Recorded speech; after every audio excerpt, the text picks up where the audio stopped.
Hadirin yang kami hormati, tadi sudah disinggung-singgung oleh pembicara-pembicara terdahulu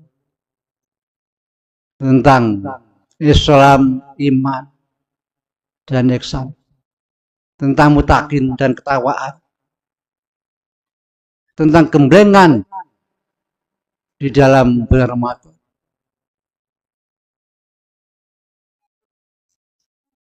Saya jadi ingat Mbah Ma'ruf pernah dawuh kepada Mbah Romo Yai Haji Abdul Majid bahwa bulan Syawal ini bulan panen raya,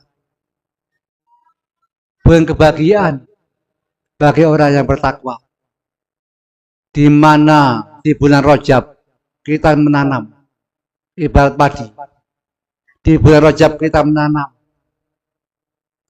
di bulan Ruwah atau Sa'ban kita memupuk, membersihkan, mendangir tanaman kita. Dan di bulan Ramadan, awal Ramadan, tanaman sudah mulai berbuah. Di situ kita mati-matian memelihara, menjaga tanaman kita yang mulai berbuah. Jangan sampai diserbu oleh wereng, oleh burung, oleh hama dan sebagainya. Kalau istilah Bapak Kiai Mas Duki tadi, gembleng di bulan Ramadan oleh Allah Subhanahu wa Ta'ala, dengan gemblengan yang sedemikian rupa, sehingga dalam gemblengan itu diantaranya kita mengekang nafsu kita. Loh kok nafsu? Kenapa enggak setan? Setiap di bulan Ramadan, setan yang berwujud jin itu dikerangkeng. Akan tetapi setiap bulan Ramadan masih banyak orang-orang, kaum munafikin, kaum bejat, tidak berpuasa, melakukan pelanggar-pelanggar yang dilarang Subhanahu wa Ta'ala. Itu dikarenakan Allah tidak akan merantai nafsu yang ada pada hati kita. Oleh karena itu di bulan Ramadan kita digembleng oleh Allah Subhanahu wa Ta'ala. Kalau kita lulus, insya Allah kita di bulan Syawal menjadi orang yang berbahagia, yaitu orang yang bertakwa kepada Subhanahu wa Ta'ala. Di mana bertakwa itu tingkatan makrifat billah. Di sini ada beberapa tingkatan, insya Allah itu syariat, tarekat, hakikat, dan terakhir makrifat. Di dalam makrifat itu sebenarnya yang adanya ketakwaan kepada Subhanahu wa Ta'ala. Kita tahu bahwa kita diciptakan hanya untuk beribadah kepada Subhanahu wa Ta'ala. Tahu siapa diri kita, tahu siapa adanya Allah Rabb Sang Maha Agung.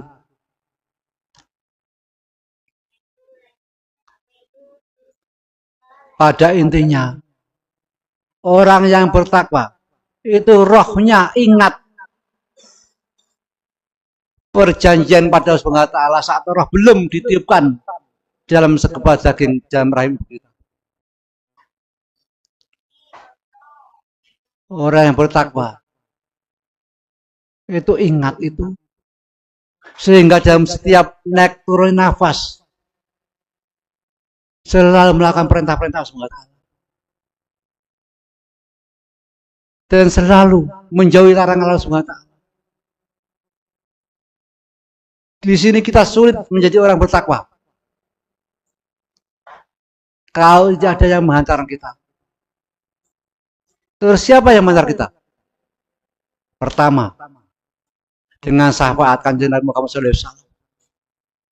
Yang kedua, dengan panjanaturah beliau Mbah Romo Yai Haji Abdul Majid Saya yakin bahkan diri saya sendiri tidak mampu tanpa ada hantaran dari beliau. Karena apa? Di saat kita ingin berusaha menjadi orang yang takwa, kalau tidak ada yang menghantar, maka sebelum sampai Rasulullah di tengah jalan kita dirampok. Dirampok oleh setan. Baik itu setan yang berwujud manusia atau setan yang berwujud jin. Karena setan hanya ada dua, minal jinnati wan nas. Hanya jin dan manusia. Dirampok, dipengaruhi, diajak berbuat yang mungkar. Lah di sini di bulan Ramadan itu kelemahan nafsu yang ada pada diri kita adalah lapar dan haus. Ketika Allah SWT menghukum nafsu di dalam neraka yang sangat panas, 500 tahun atau 1000 tahun, saya lupa. Jelasnya dihukum di dalam neraka yang panas. Setelah diangkat, kemudian Allah bertanya, hai nafsu, sapa ingsun sapa awakmu? Jawab nafsu, aku, jenengan. Kemudian Allah memerintah malaikat menghukum nafsu di neraka yang paling dingin. Kemudian diangkat lagi. Nafsu ditanya lagi, hei nafsu, sapa arane awakmu, sapa awane aku? Aku, jenengan. Yang ketiga niki, Allah Subhanahu wa taala menghukum nafsu ditempatkan di ruang. Ruang itu tidak besar, hanya mungkin kalau nggak salah, ruang itu 6 kali 6. Tapi di situ tidak ada makanan, tidak ada minuman. Baru 7 hari nafsu sudah kelaparan, nafsu kehausan. Kemudian dia minta tolong kepada SWT. Kemudian nafsu itu diangkatlah oleh SWT. Kemudian bertanya, hai nafsu, sapa awakmu, sapa aku? Kemudian nafsu, hamba abdimu, panjenengan Tuhanku. Setelah nafsu mengaku itu, kemudian nafsu di depan kepada manusia yang ditempatkan di hati manusia. Maka itu ada kata-kata, bila segembada yang jelek, maka manusia akan jelek perbuatannya. Jika segembal daging itu tidak baik, maka manusia akan baiklah perbuatannya.